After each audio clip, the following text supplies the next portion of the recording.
রাহিম।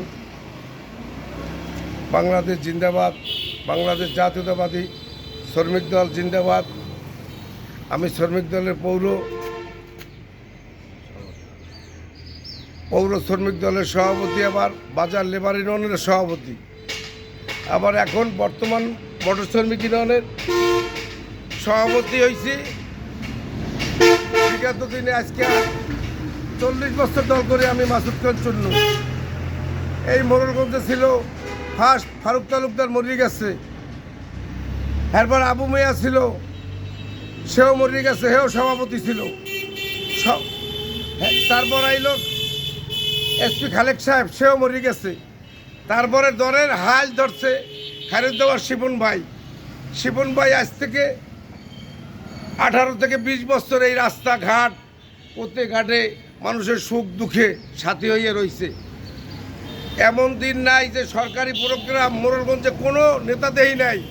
ওই শিপন ভাই পলাইয়া আইছে, আইয়া আমাকেও যারা কর্মী ছিলাম, খোদ কর্মী বিএমপির, আমরাই তার সাথে দিয়ে মালা দিচ্ছি জাতীয় প্রোগ্রামে। আর কোনো নেতা পাই নাই এই মোড়লগঞ্জে। তারপর আইলো ওবায়দ স্যার, সেও বিএমপির জন্য খাটছে। তারপর মনির গাজী, সে ঢাকায় বইয়া ফেসবুকে খাটছে, জেল খাটছে, বহুত কিছু করছে। আর শিপন ভাই 18 বছর মাঠে ঘাটে রাস্তায় তারে বাতাসে কর্মীগো, এমন কোনো কর্মী নাই যে শিপন গাজী নাচে নেই। এই তৃণমূল পর্যায়ে আমরা শেষ সীমানা, জঙ্গলের পার, ওই পেশে জঙ্গল। তারপরে আমরা মোড়লগঞ্জ সাইড স্মরণ করলাম মোড়লগঞ্জ। এই কেনে শিপন ভাই যা করছে, এরপর মানুষকে রুজি তো দিতে পারে না, তারপর কম্বল গরিব দুঃখীরে, এবার গরু 16টা ইউনিয়নে গরু কেটে দিতেছে। এই 5 তারিখের পরে না, 5 তারিখের মেলা আগে।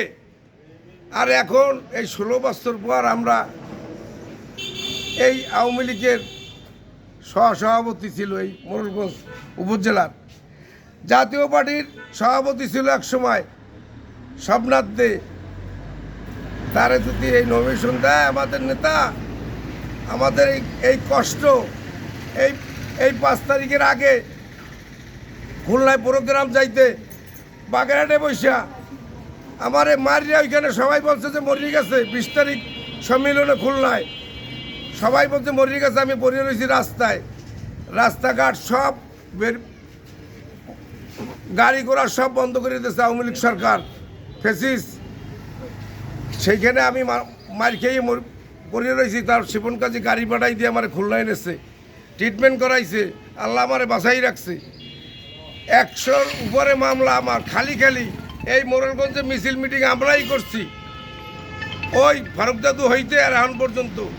আব্বাস মিয়া মোড়লগঞ্জে ছিল, আব্বাস মিয়াও দেখিছি। এইখানে প্রায় তিনজন ক্যান্ডিডেট দেখছি আমরা মাঠে। শিপন গাজী 1 নম্বরে, 2 নম্বরে ওবায়দ স্যার, 3 নম্বরে মনির গাজী। সেইখানে আমরা যদি স্বপ্নাথ দাদায় এইখানে ক্যান্ডিডেট হয়, তা আমাকে মতন তৃণমূল কর্মী কোন জায়গায় যাই আমরা থাকবো, কোন জায়গায় যাই আমরা সুপারিশ করবো, কোন জায়গায় আমাকে ওই কেসকান্ড এখনও মামলা আছে, যায় নাই। কী অপরাধ করছে এই দল করিয়া পাও ভাঙ্গিয়ে গেছে, 2টা পাও ভাঙ্গা। এই ফেসিস আওয়ামী লীগ সরকারের পাও ভাঙ্গিতেছে। রাস্তায় পড়ে রয়েছি, এখনও মিছিল মিটিংয়ে থাকি, আগেও রয়েছি। এই 18 বছর আমরা প্রত্যাশা, এই 18 বছর যে মাঠে ঘাটে রয়েছে, এই 40 বছর আমরা দল করি। এই 20 বছর শিপন কাজীরে পাইছি সাথে, পাশে মানুষের জামিন, বাড়ির বাজার, কম্বল, জামা কাপড়, গরু, তারপর খাবার, মাঠ পর্যায়ে এমন কোনো স্কুল কলেজ মাদ্রাসা নাই যে তার অবদান না আছে সেই 5 তারিখের আগে। এখন 5 তারিখের পর কত সুযোগ পাইয়া কত ক্যান্ডিডেট বাইরেছে। আমাদের দাবি মহাসচিবের কাছে, ম্যাডাম খালেদা জিয়া অসুস্থ, আল্লাহ তারে সুস্থতা কামনা করি, আমাকে মাঝে আনুক। তারেক জিয়ার কাছে আমি বলতে চাই যে আমাদের লিডার আপনি বিবেচনা করিয়া আপনি এইখানে ক্যান্ডিডেট দেন। আমরা যারা মাঠে রয়েছি আমাদের সাথে যে ছিল তারই দেন। আমি এই 40 বছর দল করি। আপনার আব্বা জিয়ুর রহমান থাকতে যে শ্রমিক ইউনিয়ন করিয়ে গেছে, সেই শ্রমিক ইউনিয়নের সভাপতি আমি। আজ 30 বছর আমি সভাপতি শ্রমিক দলের, আর এখনও আছি। আর আমি এই দল মরার আগ পর্যন্ত, যখন ম্যাডাম জেলখানায়, আমিও জেলখানায়। ঠিক আছে।